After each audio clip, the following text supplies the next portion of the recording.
Good morning everyone. सकाल सकाल चले एलाम एक ब्रेकफास्ट निये। तो देखो बानिए फेलेছি चिजी एग नुडल्स, हाक्का नुडल्स एटा और चिज दिए डिम दिए नाना रकम भेजिटेबल दिए बानिয়েছি एकदम गरम गरम। तो भाबलाम तुम्हारे साथे एकटू शेयर करी।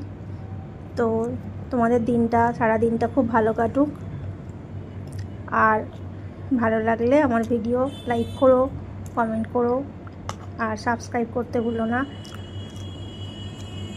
तो एकदम गरम जानो तो निये एसेई बसे पड़ेছি। खूब भालो लागलो তোমাদের সাথে একটু শেয়ার করতে পারলে ভালো লাগে। সব সময় পারা মানে করে ওঠা হয় না সব ব্রেকফাস্ট বা সব কিছু। তো যতটুকু পারি তোমাদের সাথে শেয়ার করতে পারলে আমার খুব মানে আমি একটা স্যাটিসফাইড হই। তো চলো রাখছি, টাটা।